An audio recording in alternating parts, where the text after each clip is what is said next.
And welcome to our fourth Asian American and Pacific Islander and East Indian networking event. It gets longer.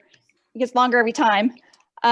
So you guys saw the connection deck that we showed at the beginning. We try to show it at the beginning of every networking event that we have now as a group, as a reminder that you guys, if you haven't already added your own slide to that and your information, to please do so.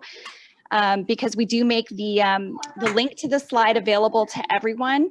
And it's just kind of a way for us to put faces and names together and to find each other across the state. And if there's somebody with an expertise that you might need for your school district or for a ACSA charter event or for, whatever, that you can reach out to that person. It's just one way that we're hoping to foster some true connections, even though we're kind of in the land of, virtual events right now.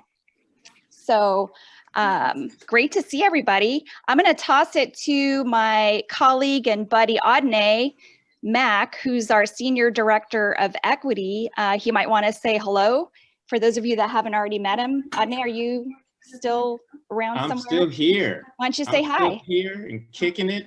I just want to say hello. Welcome, everyone. For those faces that I've seen in the past at previous events, welcome back. And for those that I haven't seen, welcome. We're happy to have you here this evening or this afternoon.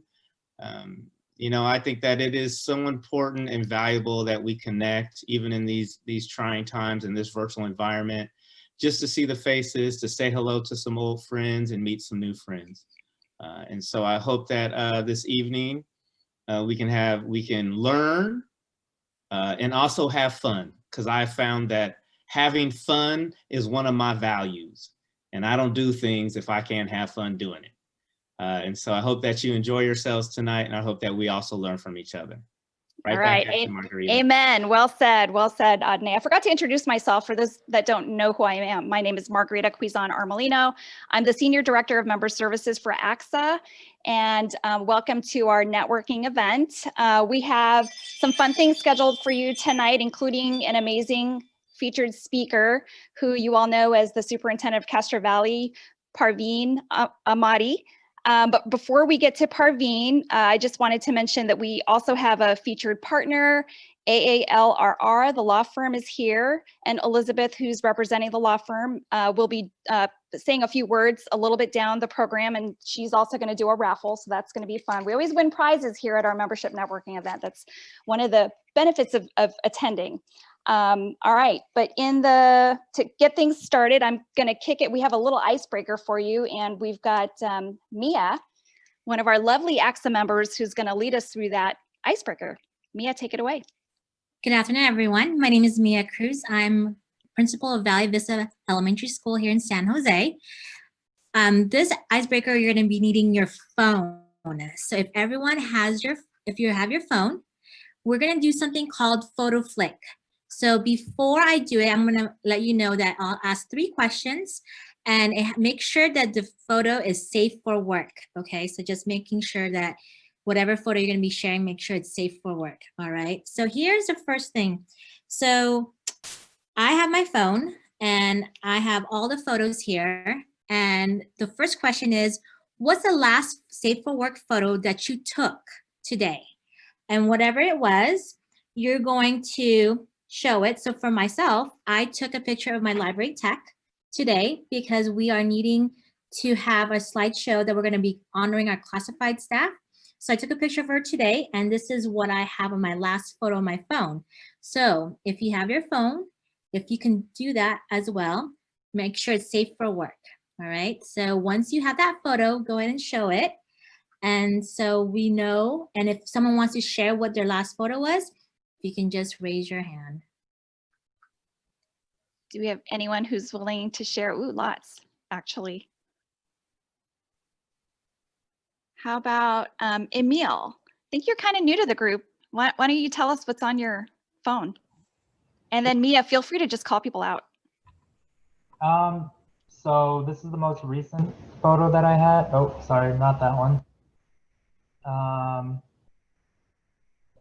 I was working on prepositions with one of my students, and I needed something that would sort of capture their attention as best as possible. And I was working on in. And so I was like, what better way to get their attention than to have a dog in a box? Very cool. Oh, you forgot to introduce yourself though. So name, title, school district. Oh, yes. I'm Emil Villarosa. I'm a speech therapist, and then Colton Joint Unified School District. Awesome. Welcome. Jennifer, Tamita, did you want to share yours? Hi, I'm Jennifer Tamita. I am the principal at Palomares Elementary and Alma State Preschool in Castro Valley. And this is a picture, since we're virtual right now, my family send me pictures throughout the week of their kids doing things at home so that we can post it on Twitter. And then I also, I can't take credit for it. My husband helps me put together a weekly Friday Flag video where we recognize students, make announcements, and share some of the photos from the week. Perfect. So what I'm going to do now is the next question. All right. So in your photo, so you have all the photos, right? What you're going to do first is you're going to swipe a quick swipe of all your photos in your photo app. So for me, I'm going to swipe and I'm going to stop on the center one. And so this one are my nieces. So they're down in San Diego. And so last time we saw them was before Thanksgiving. So there's a picture of them. So for you to do it, and then if you want to share, and I will call you and let me know. So just do a quick swipe up or down, and then your thumb to stop in the center. All right, Mr. Mack, I'm calling Mr. Mack. Would you like to share? Yeah, I'd love to. So this is my photo. Recently, my parents are cleaning out their garage and their house, mostly because they're old now, so they had to do all that. And so they found my container of comic books. And this is some of the comic books that I found in my box. And to give you an idea, there are things like The New Mutants, Black Panther, Luke Cage, Power Man, and The Master of Kung Fu, which were all my favorite comic books. Nice. Valerie, would you like to share yours? Valerie Williams? So I'm retired, superintendent from Albany, and I spend most of my day hanging out with my dog Kona. And so this is this is a picture of him wishing that he could chase the squirrel out in the backyard and wondering why I won't let him out. Nice. Kathy Cervantes, would you like to share yours? Hi, here's my picture. There you go. It's a picture of the Pismo Beach sand dunes, and just recently, you know, I heard my kids being, you know, bored at home, and so we took a road trip, and we did a schooling road trip when I was able to work at home. So we took a road trip up there and was able to get my kids out after the school day was over, because you know, kids have been stuck in the house since March, and I needed them to get some fresh air. So that was one of the ways for us to manage our time at home or away from home.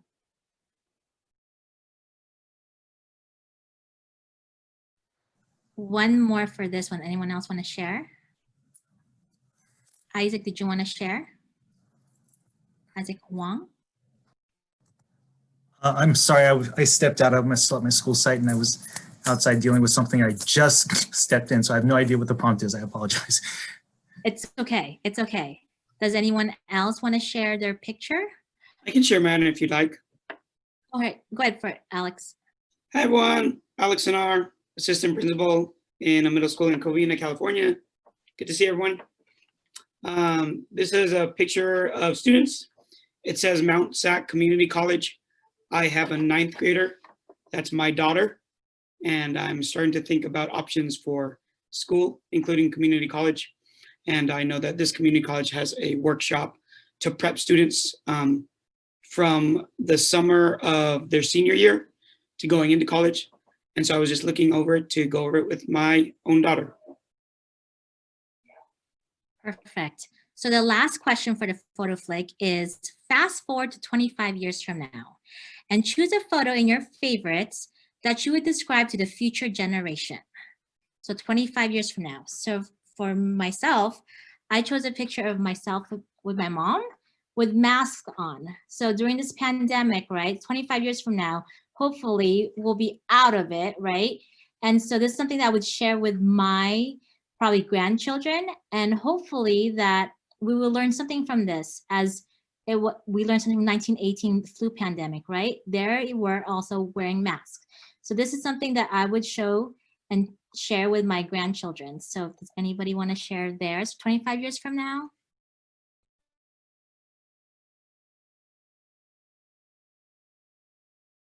Go ahead, Hima Sinabali. So normally I get together with a large group for Thanksgiving and we all get together at one person's house. This is our Zoom from Thanksgiving. And normally we're all together under one roof, and this is in 9 different photo frames. So I'll show that in 25 years as a Thanksgiving celebration. Nice. Anyone else would like to share theirs 25 years from now? Go for it, Bhavna Narula. So this is, I don't know if people can see, we are big. I'm Bhavna Narula. I am the principal at Block Intermediate in Los Altos, California. But this is my staff. Halloween is big for our staff and our students. We host Halloween, staff competitions that students vote on. And this is our picture of the few staff members who are on campus with masks on, but still in their Halloween glory. And we posted this for kids, and actually it got viral and went to all of our former students that our current kids posted to, and they saw me even with my mask because I always wear an orange M&M costume, and this year we needed that extra sweetness because of the pandemic. So I hope that 25 years from now I can still look at it and say, well, that was then, Well, thank you everyone for participating. Marjorie, they're back to you. Awesome. Nice work, Mia. Great for sharing all your photos, you guys. It's always fun to listen to everyone's personal stories and stuff. So thank you for doing that. All right, so this is a membership networking event. So I would be remiss if I didn't include a membership pitch. And my buddy Ramis is going to tell us why he's a member. All right, Ramis. Yeah, good evening, y'all, or good afternoon. Thank you so much, Margie, for the introduction. My name is Ramis Arari, and I'm a principal at an elementary school in Santa Clara Unified School District. I am for Region 8, I'm my last positions with ACSA were VP of membership with Region 8, and then currently I'm the president-elect and president for next year.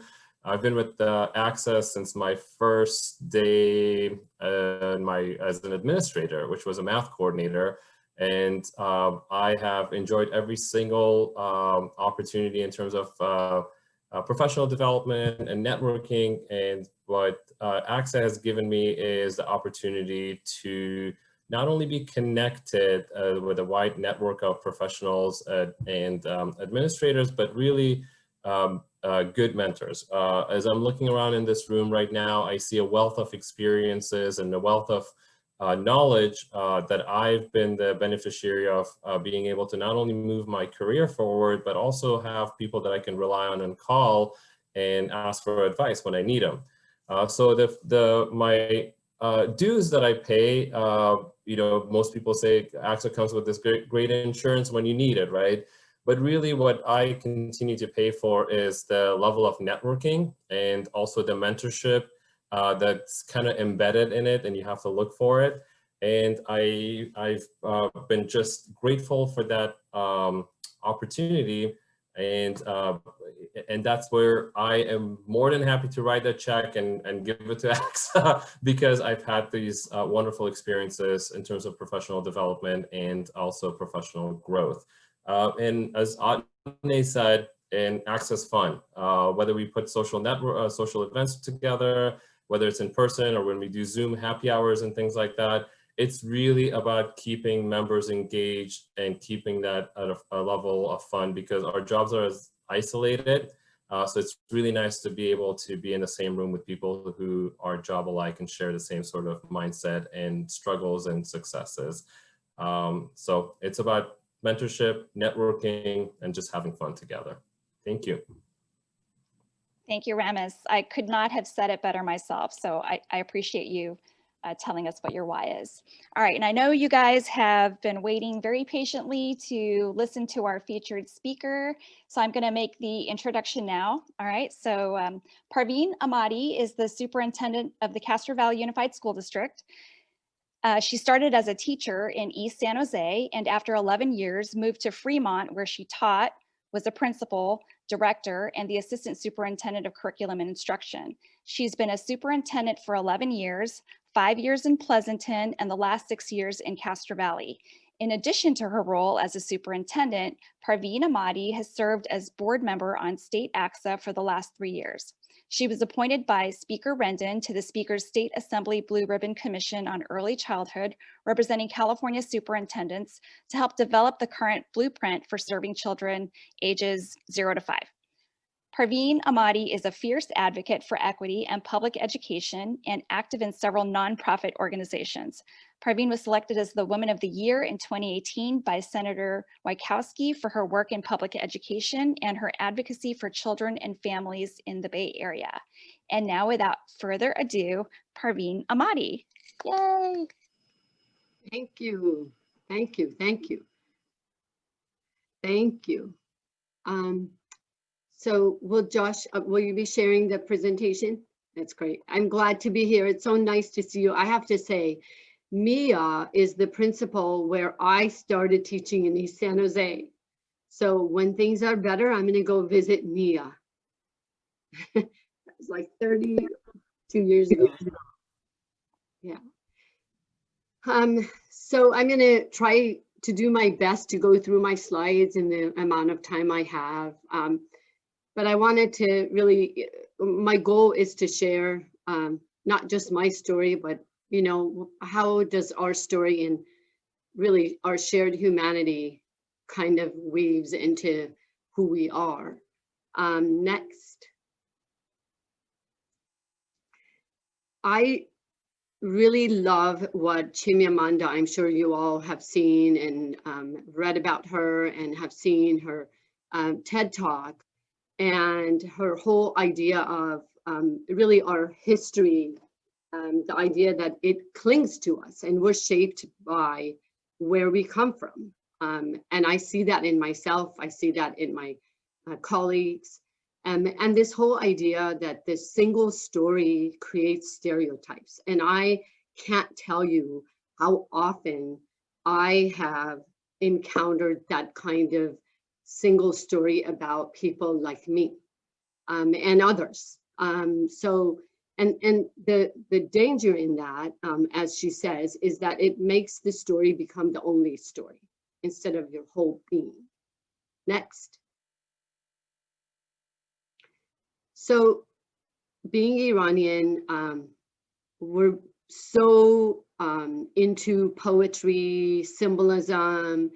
It's just our life. Anytime you get a few Persians together, there has to be music and poetry and all of that. So, and Rumi is, you know, somebody, a poet that, and a philosopher that every one of us really love his work.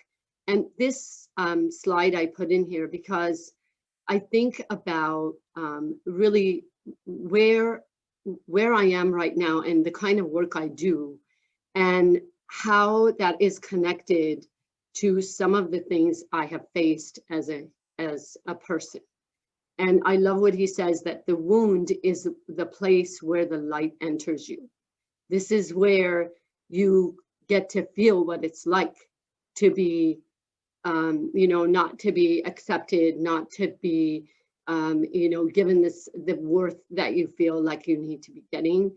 And all of the things that you face as a human being is an opportunity for you to find ways to change things. Next.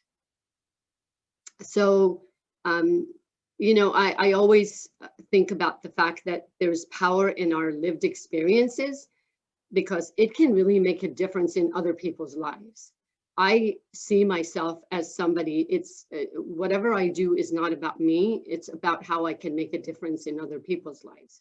So I always think about the fact that, yeah, I might see things or do things and be quiet about it, but every time I think about how it can be impactful for others, then it encourages me to do more. Next. So I put this slide here, and I'm going to go to it again at the end of my presentation, because I think, first of all, I want to thank you for having these forums, because as people who have experienced, right, every one of us who have experienced being othered for who we are, we have a moral imperative to give voice to those who have been historically marginalized. Because I think of us as catalysts for change, to ensure that every voice is heard, because we have a glimpse of what it's like, for example, to be other, to be the ones who have maybe been prevented from thinking certain things, doing certain things, and just who we are.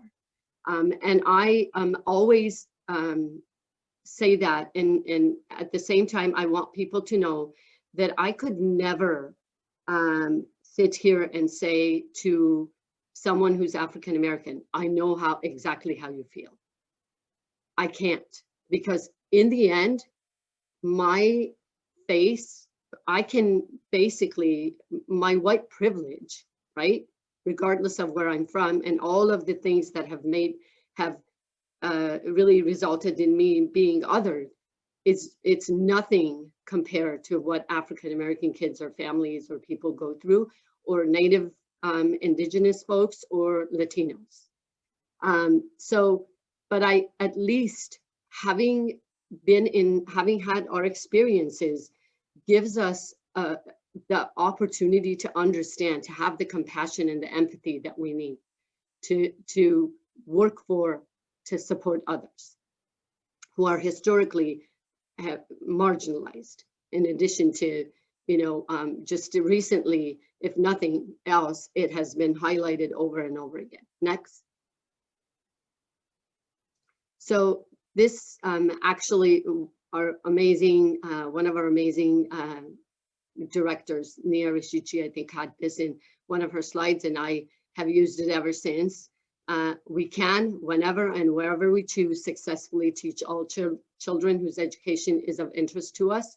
We already know more than we need to know in order to do this. Whether we do this or not must finally depend on how we feel about the fact that we have not done it so far. And notice it's 1967. I always say, we know what to do. We have known it for a long, long time. So it's that will and really the moral imperative that I think about when we think of this work. Next. So how do we do that? Because again, one of our other amazing administrators said, this is hard work. This is hard work, but it's really hard work. Therefore, we must be relentless, strategic, and innovative, and grounded on an equity framework. I always make a distinction between an equity lens that you can take off versus an equity framework that you base all of your work on. So, you know, just kind of remembering that we can't give up, but we also have to be very strategic, and we have to be innovative. These are not easy issues to resolve. Next. So one of my most favorite people on earth that I like, every time he talks, I'm listening, is Cornel West. And his words, I mean, every time he speaks, I want to like write everything down. So when he says justice is what love looks like in public, I really truly believe that in every sense, because if we believe in justice, then we have to be able to show how we value other people and how we show our love for their humanity. And then he also talks about schooling and education, and he's so right on. To be schooled is to get access to a skill. To be educated is to be so unsettled and unnerved that you have to raise questions about who you are as a human being. And I think oftentimes we kind of miss that in our public education system, and it just in general in education systems that we have is, you know, you have a curriculum, and to go deeper than that, to really get people and kids to question what they're reading, for all of us to question what we're seeing around us, to in such a way that it really is unsettling, is it really nurtures people. It's what we need to be doing as we teach, as we work. Next.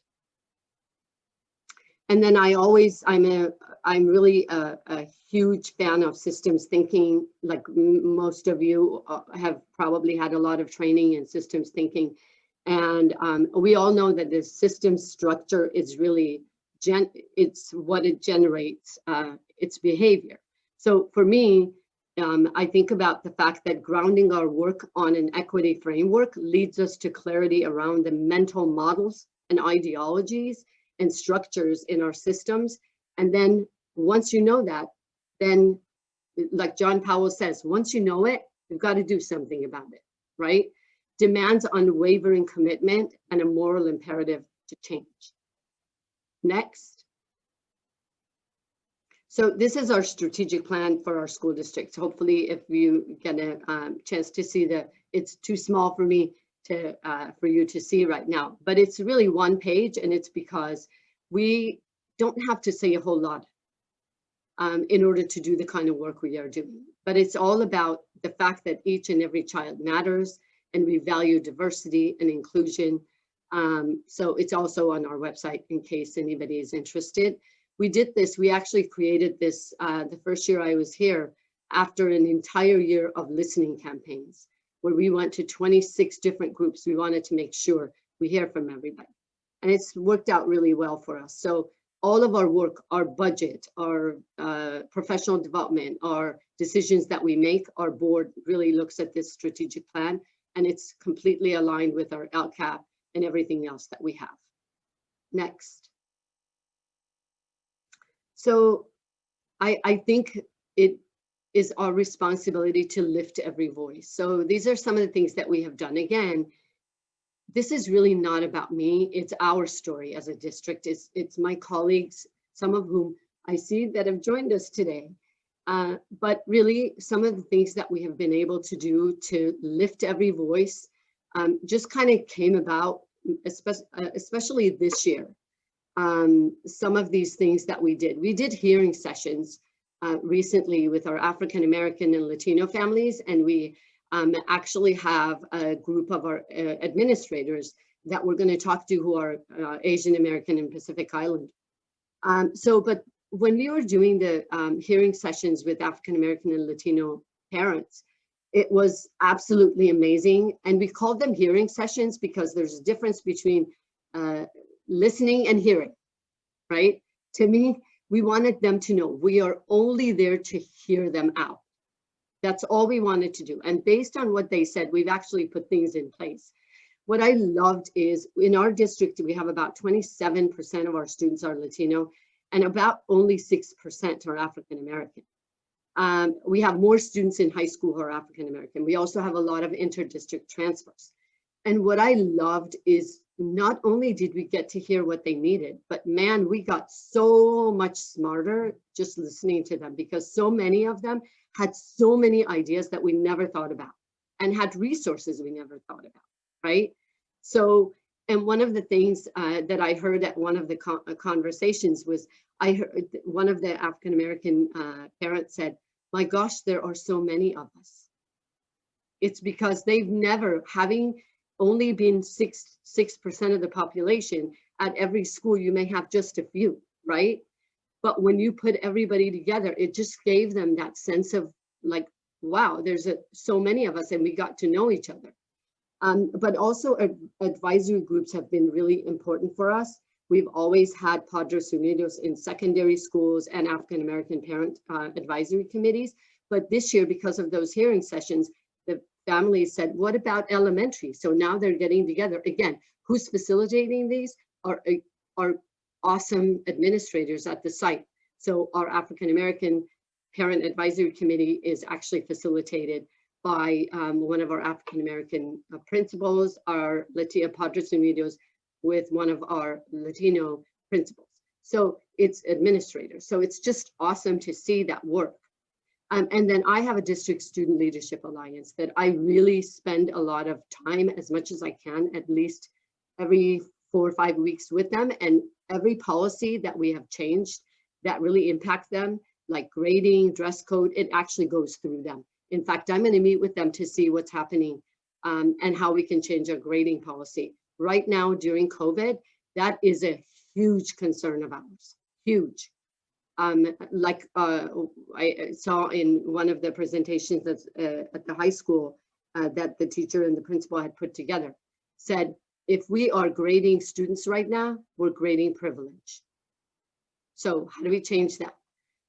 Anyway, and then our equity task force that our assistant supervet services, Jason Ryman, holds, it's on fire. There were like 45 people on there, students, parents, teachers, just saying, what else are we going to do? What else are we going to do? It's just, let's do this, let's do that. It's just amazing. And then we have our Parent Leadership Council. Next. So we have a community alliance, again, hearing everyone's voice.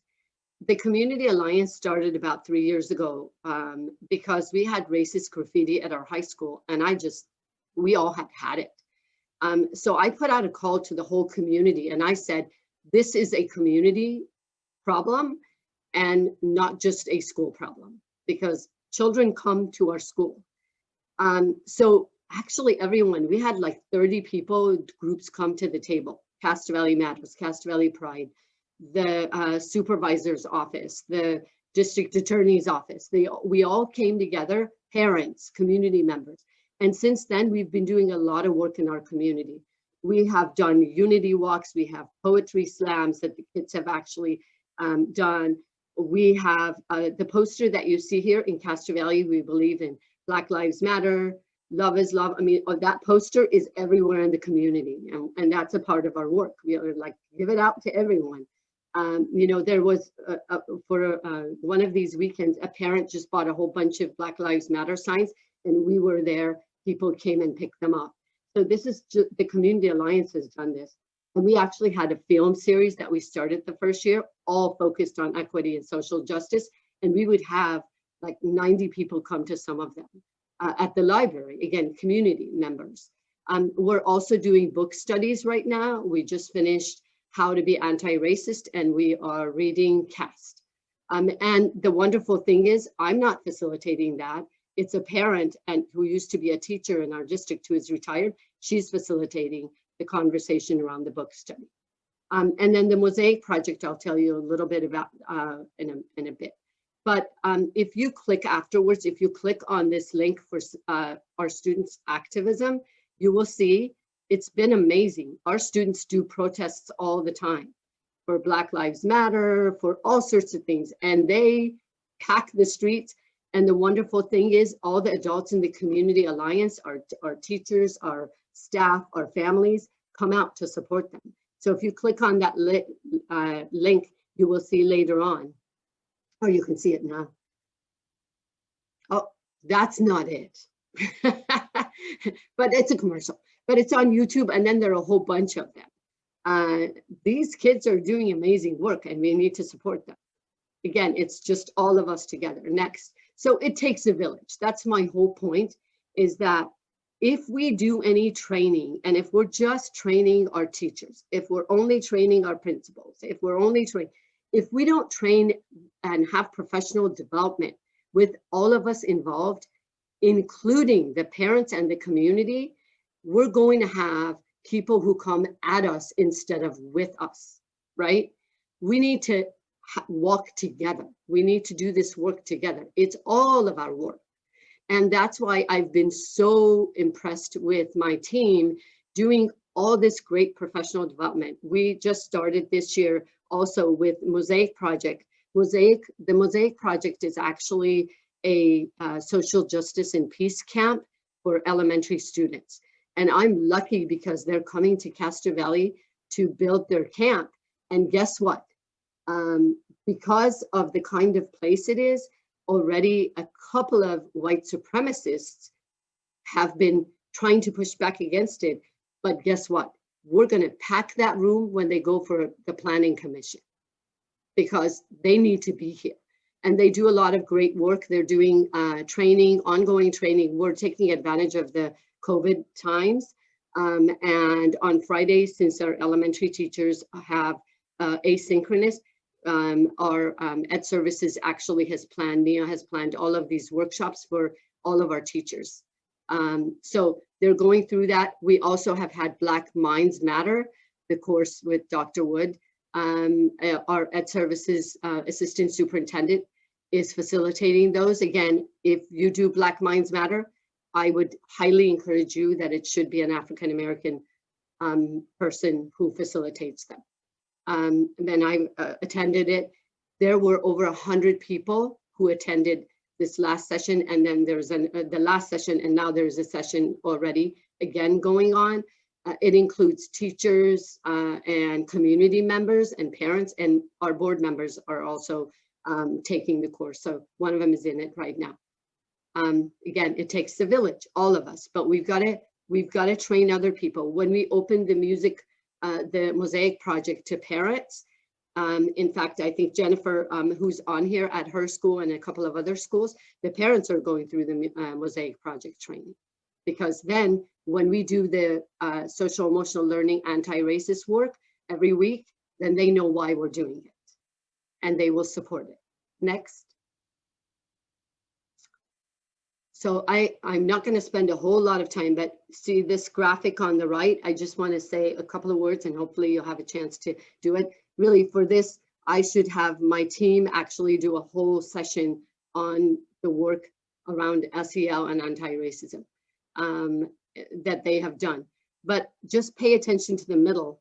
Transitioning from policing to restorative practices in Castro Valley has been a process, because it wasn't just about not having SROs in our district, which we decided, but it was also about what else do we do, right? It is your PBIS, everything that we do. Is it about catching kids doing the wrong thing? Is it about which attributes are, which behaviors are appropriate and not appropriate? All of those things we really need to make sure are culturally commending, right? So we went from, when you look at all of these different things in our restorative practices, you will see that we have really moved away from that whole idea of catching people and saying this is how you should behave to, and you made a mistake, to how do we support you and restore you and everyone else who is around you who has been harmed. So we have actually spent our supplemental funds on this kind of work. We have added social workers. So when we said no SROs, we then said, let's add to our restorative justice time, right? So being very strategic, again, supporting students and families. Our team came up with a universal screener at the beginning of the year. And I'm telling you, one of our principals said, oh my gosh, I looked at it Friday afternoon and thought about it all weekend, because they're amazing. They just kind of, you look at that and you go, oh my gosh, who needs what? And how do we make that happen? It was really great. I know I've shared it with other people here maybe. Resource center, we have a resource center. We have basic needs, just food, shelter, all sorts of hygiene kits that we have a group that we work with. We have parent liaison and social workers. Again, we have been very strategic. My awesome team, HR, Ed Services, Business Services, and our board has been great, because we have said from the beginning, our supplemental funds are supposed to be used the way the law intended it. It is not just on the table. Next. So this is my team. I keep talking that I couldn't find a picture of all of my group, but I just put a few here on the right at the bottom. But the three assistant superintendents who really are my executive team, Sherry Beats, I think everybody in California probably knows her, one of the most amazing HR folks. Jason Ryman, who is our assistant superintendent of Ed Services. You kept hearing me talk about his work, you know, all of the things that we have done around social justice and equity. It's been amazing to work with him. And then Susie Chan, who I worked with before in another district, and I really begged her to come, and she is absolutely phenomenal. And I tell you what, when you have a team like that, you don't have to, when you are thinking about how you spend your money, what kind of people you hire, when you're all on the same team and you have a diverse group of people who are smarter than you, this is what happens, right? In addition to all of our principals and directors and everybody else.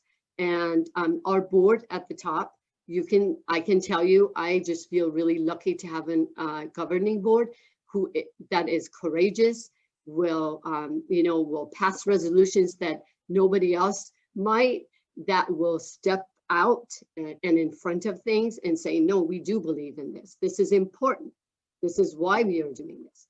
And I put this picture of this quote from Sundar Pichai, who is the CEO of Google, where he talks about leadership is learning to let go and really empowering people at all levels of the organization and trusting them to be doing the right thing. And that's what happens, right? Because you've got to find people who know things that you don't and are awesome and have the courage to do the right thing. So next, so I want to thank them. Again, Cornell always says just the right things. We are who we are because somebody loved us, right? And I think about the fact that there was always someone who saw the potential in me and encouraged me. And, there have been lots of people, but I have to say, Marianne Engel was my first principal. And she's the one who encouraged me to be a teacher leader, to do a lot of that work in East San Jose. And then, when I think about Fremont, Doug Gebhardt, who was our HR assistant superintendent and became our superintendent, trusting me, saying, I think you have the potential. Val probably remembers him. So my question for myself is, how am I helping to lift others, right? Somebody gave me these opportunities, saw the potential in me. How do I do that for the rest? Next. So experiences that shape us, I wanted to first talk about what we are doing and then talk about my personal story. I think of that picture, that's me when I came here. That's me still, right? We're trying to juggle everything, but really that's how a lot of our students feel who are English learners, who are immigrants, who are African-American, Latino. I mean, you just think about how much there is to handle, and you're practically on a tightrope in our system. So I'm Iranian. I actually was an exchange student who came to America all the way from Iran and went to Ames, Iowa. I know you're gonna go like, why Iowa, right?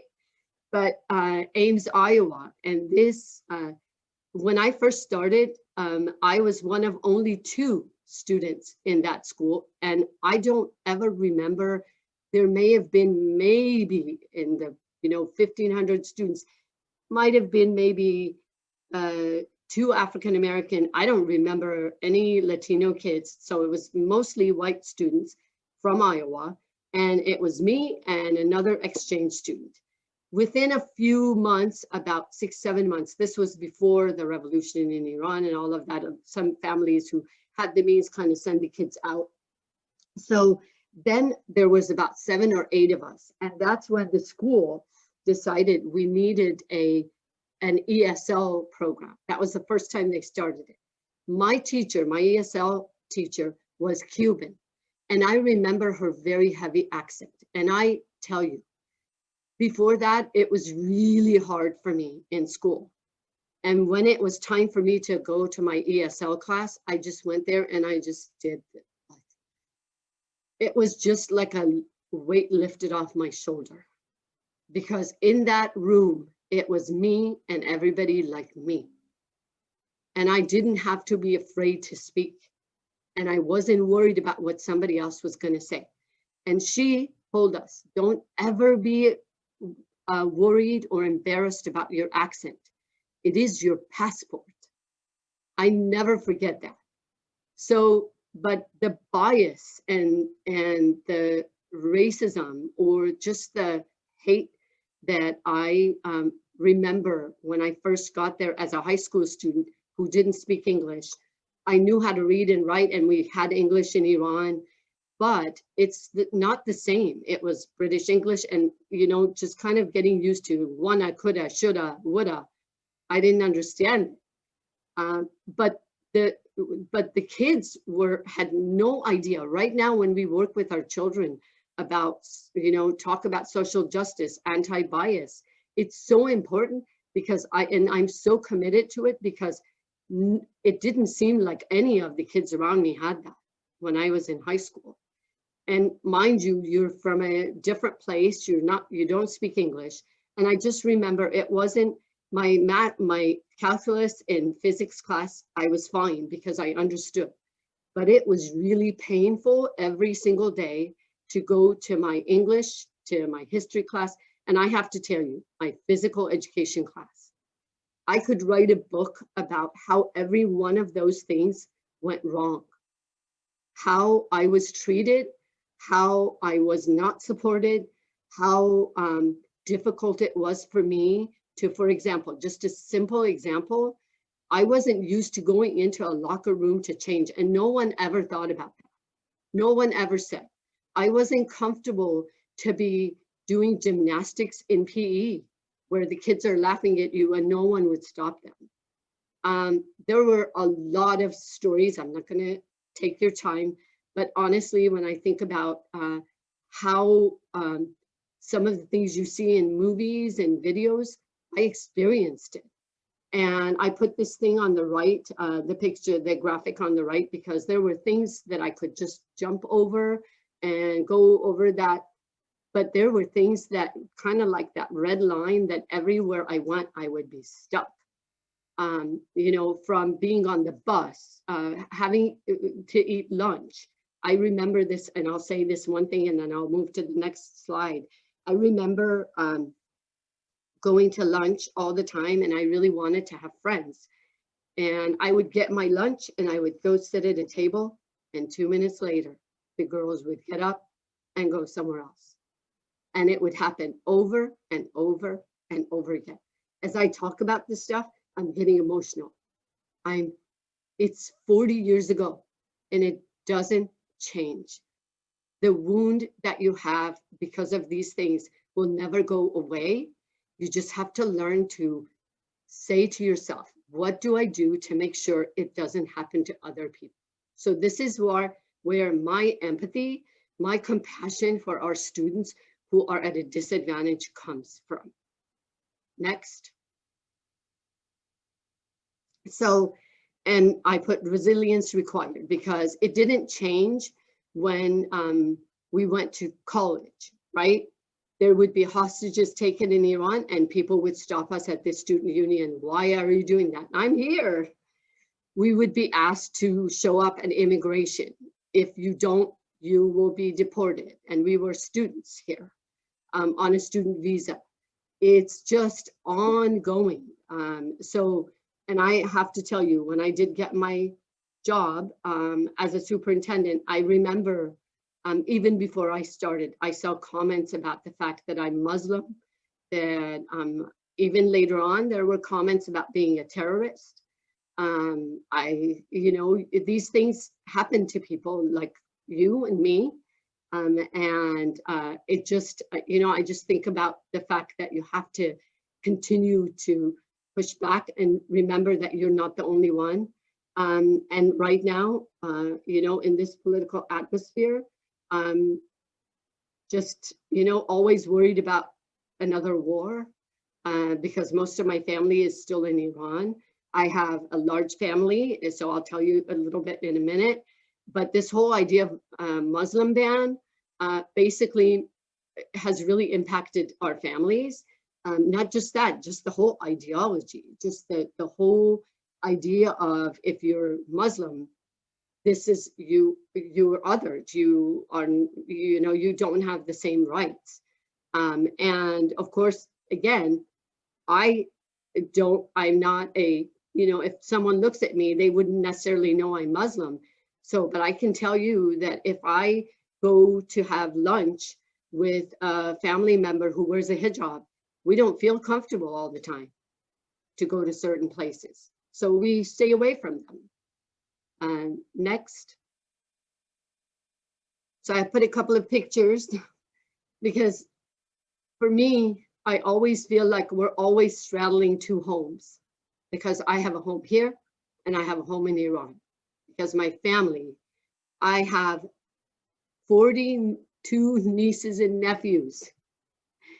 And some are in Iran, but some are all over the world, in Australia, in Canada, in England, in Austria, everywhere. And we try to get together all the time. So I still visit my family in Iran every year. Of course, I haven't been able to go. But the picture on the right at the bottom is my son's wedding that we had in Iran, even though he was born here. But you can see, those are just a few of my nieces and nephews. I don't get to see them, and they can't come here, even though they can be all over the world because of a Muslim ban, right? So just, I mean, that's just an example of how we live. The middle picture is me. Remember, some people wore pants like that back then in high school. And then the picture on the left at the bottom, I put that in there because this is like last time we were visiting Iran. And there are certain things that are really important to us in our culture. You know, we have tea together, we play backgammon all the time. And it's just like our sanctuary when we go back. So I'm always, you know, like when I'm here, I say I want to go home. When I'm home, when I'm there, I say I want to go home. And that's just our lives. The two top pictures are here. So two of my brothers were very close-knit family. And then to the left is my family right now. So I'm the one in the red snow suit because we all snowboard. But basically, we have lives here. But you're always kind of thinking about what if I could spend more time with my family. And I have to say, I grew up very privileged. I grew up having whatever I needed. And I have to tell you, even back then, my family always encouraged us to be engaged in conversations, in social justice, even though we questioned my dad, you know, how it was just, there was always time for us to really push back. So having grown in that kind of privilege and coming here, when you face the kinds of things you face, during the war, we stopped, we couldn't talk to our parents. All of those things have really shaped who we are, right? Who I am. Next, and I always think about the fact that I could, at any time, when I was facing all of these things, could go back.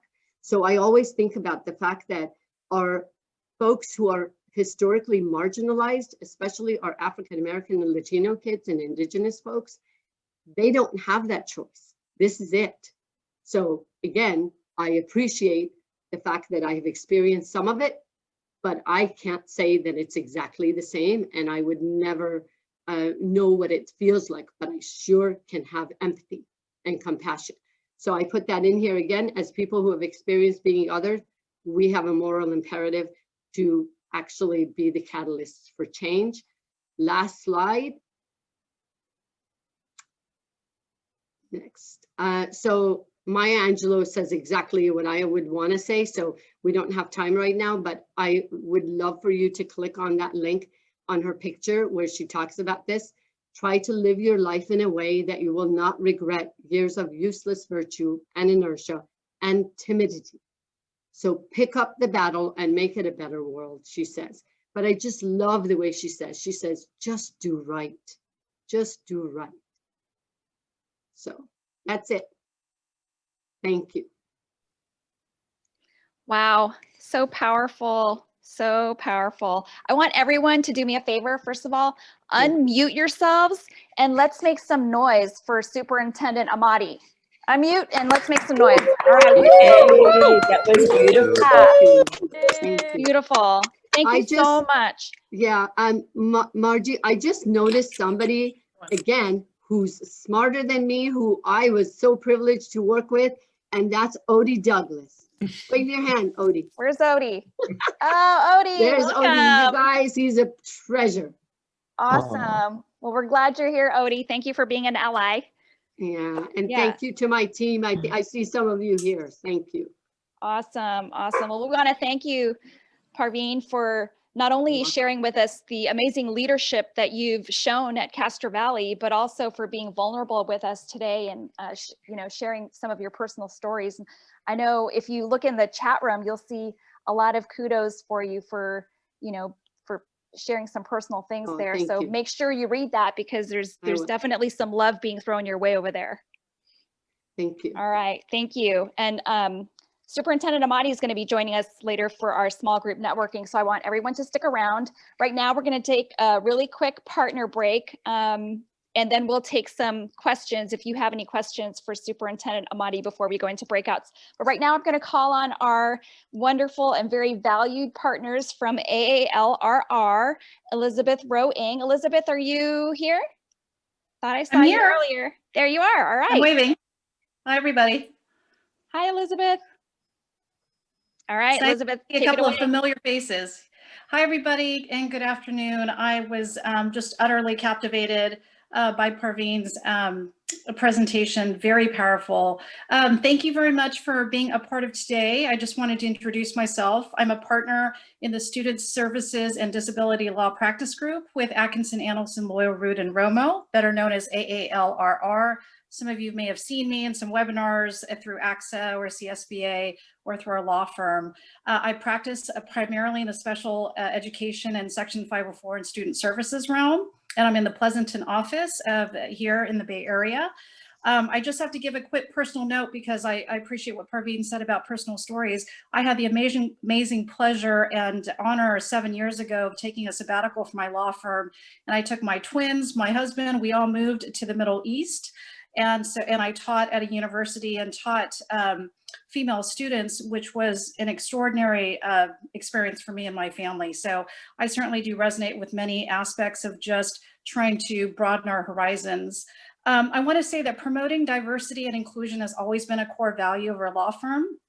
And you can trace it to the early beginnings of the diverse backgrounds of our founding partners over 40 years ago. So from the recruiting practices that we have, working in the community and beyond with our educational partners, diversity, equity, and inclusion, they're not something that we just talk about. We really mean to practice it every single day. So AALRR continues to support all the organizations that share the same commitment to this level of espousing our core values. So we're proud to support ACSA and its mission to be the driving force of education in California and beyond. Mindful of this very mission, AALRR is really committed to providing support to districts with the highest level of legal service. And as administrators, you all know that you're challenged every day, particularly in these days of COVID, to make really tough decisions with limited resources that impact the success and achievement of all of California's students.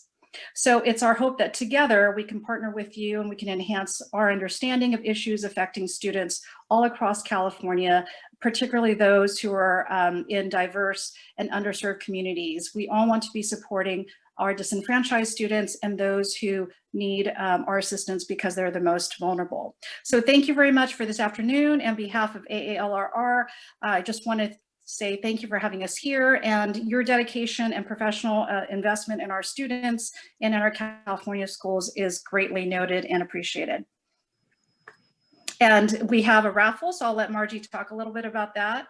You Thank do you, have a everybody. raffle. Thank you, Elizabeth, and thank you to AALRR, the raffle. Josh, could we pull up our raffle wheel? They're giving away a $150 Scholastic book certificate, I believe. And I Yes. think Keisha's in the room, and if I'm wrong, you guys can correct me. All right, so we are going to spin our raffle wheel. Who's our winner? Bhavna. Bhavna, you win the $150.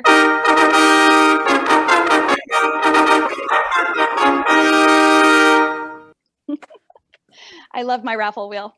That's okay. So we'll email Bhavna's contact information to you and Keisha. Right. So you guys can mail that out to her directly. Okay. Thank you so much. Bhavna. Thank you. Thank you. All right, you guys. So now we are going to move into our small group sessions. And Josh, if you could pull up the slide with the discussion prompts, what we're going to do is just have you guys go into smaller groups and then talk about, pick 1 or 2 questions with the time that we have left. We have about 20 minutes for a small group. Pick 1 or 2 questions from the discussion prompts and just have a conversation around that. And we're probably going to break out into about 4 rooms. So I'll need some volunteer facilitators once we get into those rooms. So, you know, you guys, I know you're dying to be room facilitators because you don't do that enough already in your day lives, right? So, right. So there it is. If you want to take just a quick, maybe a picture of it so you remember what the questions are when you go into your small rooms.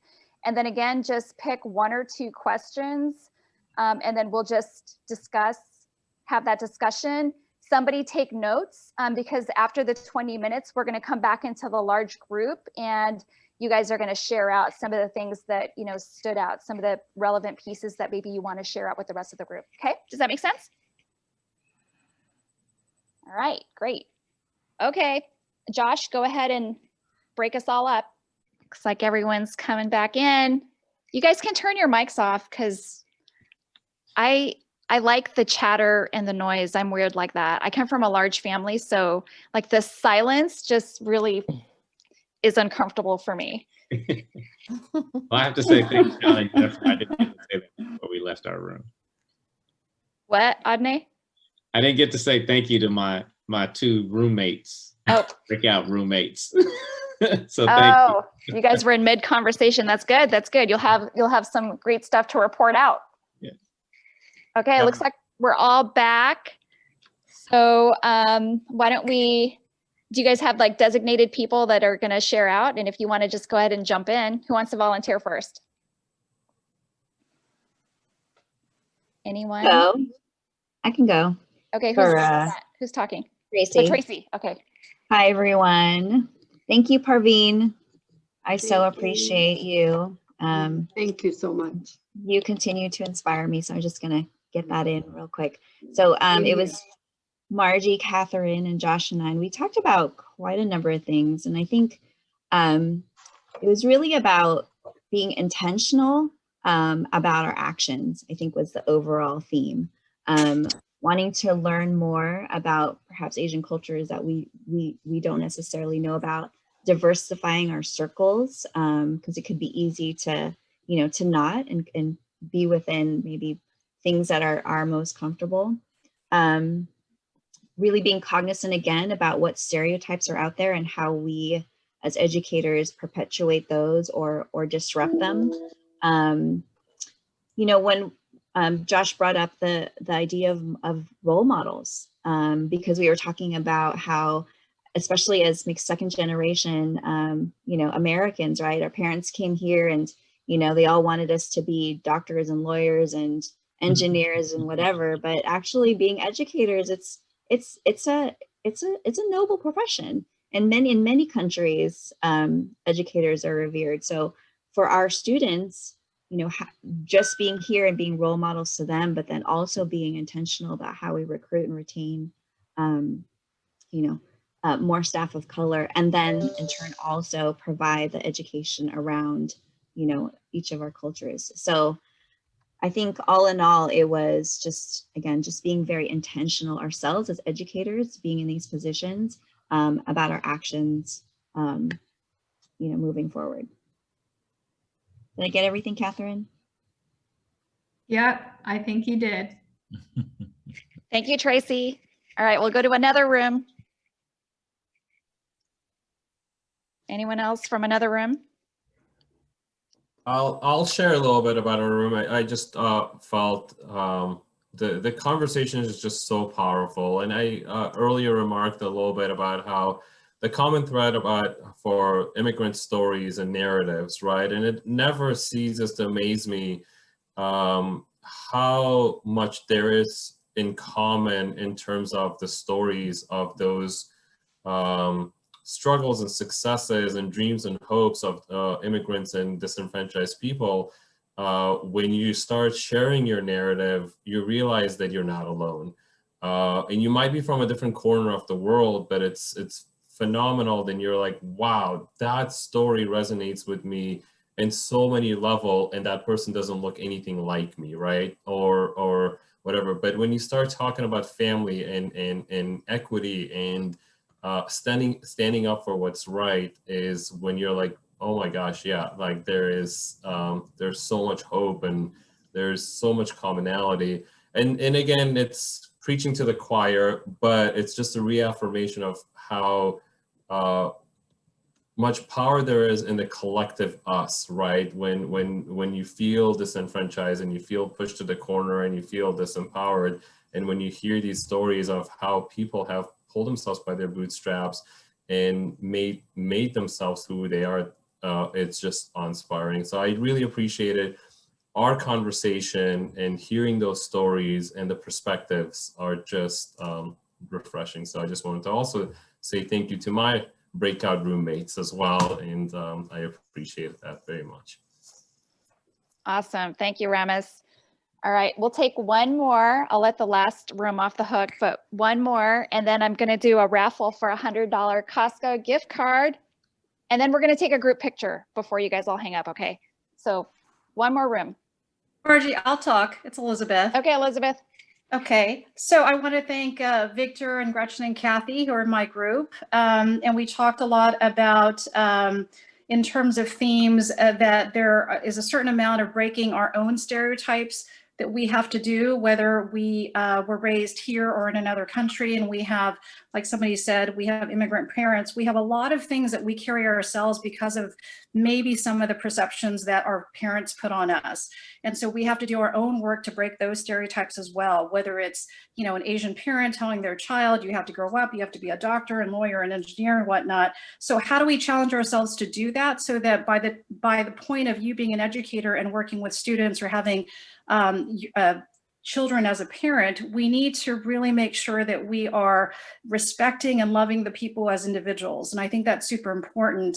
We also talked a little bit about how sometimes what's worse than overt stereotypes of people is dealing and navigating the implicit bias in our communities. And Parvin spoke a lot about that. I was just mentioning that I sit on my firm's diversity and inclusion committee, where we also read How to Be an Anti-Racist. And one of the things that Ibram Kendi talks about is really understanding the individual. And yes, of course, we can talk about a collective, but when you get to know someone at the individual level, they become less of the, you know, you have less of a group mob mentality. And so you can start breaking down those microaggressions, and then we stop blaming the blank, the African American in the room, or the Asian American in the room, or the, you know, fill in the blank in the room. So it's really important. And we talked about just being more conscious of understanding and appreciating where we come from, but doing our own work to break down some of those stereotypes and barriers, but also really focusing on the person as an individual. And hopefully that will help us in our work. Yeah, wow, very good, very good. Thank you to my group. Great group. All right, Thank you guys. you. So before I do the raffle, I'm going to take our picture, because I know as soon as I do the raffle, you guys are all jumping off. So everyone smile real fast. And I have 2 pages on my screen, so I'm going to need to do twice. So hang on here. Oops, wrong thing. No.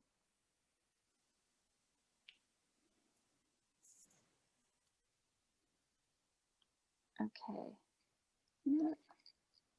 Ready? Okay, cheese. Okay, next page, and some of you are on this page too, so just say cheese again. Everyone just say cheese again. Cheese. Okay, got it. All right, great, thank you. Josh, can you pull up our raffle wheel again? Sure. We're giving away a $100 Costco gift card from ACSA Member Services. Woohoo!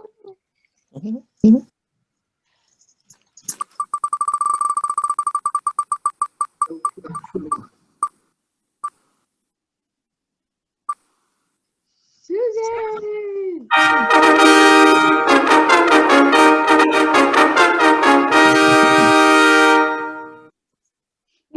That music Wow. cracks me up. Susan, all right. We'll be seeing you at Costco. Yes, Don't go on the toilet weekend. paper. Yeah, yeah. We're giving you permission to panic shop in case you haven't done that already. All right. Okay. I made note of that. Susan, I'll be in touch with you about that Costco gift card. Oh, I never won anything in the raffle, so Well, I'm excited. see, good things happen when you come to membership events. All right. All right. Anything else? Any other further last comments? Otherwise, you know, great seeing everyone. Adney, do you want to say something? Hey, it's I really love it. As we've gotten used to the virtual environment, I love having the gallery so I can see everyone's face. It's just beautiful. All the different faces and where people are coming from in the stories. I find it inspiring. So thank you. And thank you, Parvin. It was beautiful tonight. So I appreciate it. Thank you. Yes, Thank you yes. to all of Thank you, you. Parvin. Thank you for allowing me to share. Thank you.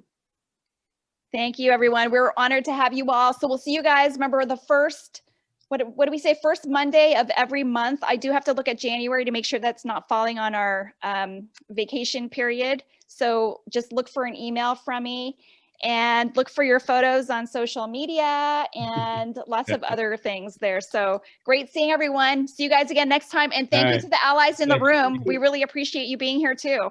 All Happy right. holidays. Bye, guys. Yeah.